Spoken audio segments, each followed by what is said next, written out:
Dažnai, kai sutinku mūsų laidos žiūrovės, jos man papasakoja, kad mūsų laidą sekmadienio rytais jos žiūri gerdamos kavą. Ir labai simboliška, kad pagaliau mūsų laidoje pribrendo reikalas pakalbėti apie tai, kokį kavos aparatą mums, kavos mėgėjams, reikėtų pasirinkti į namus.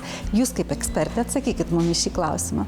Tai pirmiausia, reikėtų žiūrėti pagal tai, kiek yra namų gyventojų, kokią kavą mes mėgstame gerti, kokie mūsų bus pagrindiniai tie gėrimai ar ne. Ir pagal tai reikėtų ir rinktis kavos aparatą. Na, egzistuoja mitai, kad kavos aparatai yra labai brangus. Arba su jais apsieiti yra labai sudėtinga. Ką pasakytumėt jūs? Tai yra tikrai mitas, nes todėl, kad patys perkamiausi kavos aparatai tai yra nuo 300 iki 500 eurų suma. Reikia paminėti tai, kad kava tokiu būdu gaminama per automatinį kavos aparatą yra daug ekonomiškesnė, tas kavos puodelis.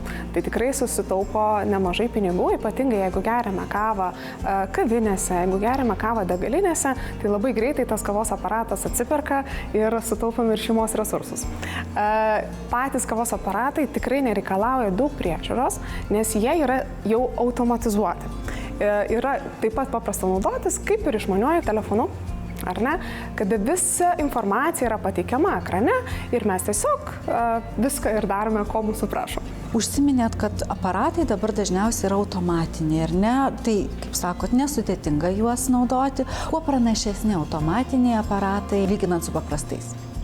Automatiniai kavos aparatai, juose yra integruotas malūnas. Tai mes supilame kavos pupeles ir kada mes paspaudžiame vienu mygtuku gaminti kavą, mums kavos malūnas sumala kavą iš karto. Tai mes turime aromatą kavos, visą skonį, visus eterinius aliejus iš karto užplikamus karštu vandeniu.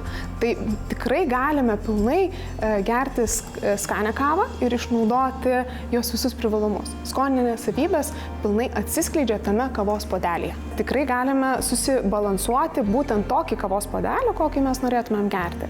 Ar tai švelnesnį, ar tai stipresnį, ar tai galbūt netgi užsiplikyti šaltu būdu kavos. Tai yra taip pat būdas. Na, jei jau prakalbate apie kavos pupeles, tai kaip teisingai jas išsirinkti? Mes kaip kavos ekspertai, kavos draugas esame atsirinkę kavos pupeles tinkamas naudoti su automatiniais kavos aparatais. Nes jos yra tada šiek tiek tamsiau skrudintos, būtent pritaikytos kavos malūnams ir geriausiai atsiskleidžia kavos aparatu gaminant kavą tiek aromatas, tiek ir skoninės savybės. Tai kokia ta kava? Turime Caprisetė liniją ir Lietuvoje jinai yra pati populiariausia. Darome daugybę testavimų ir tikrai klausomės į klientų poreikius. Jeigu jie vis tik tai sako, kad mums reikia kažkokios tai kavos, tai ragaujam, testuojam, vežamės, bandom ir kad būtent atvežti tai, ko klientams tikrai ir nori.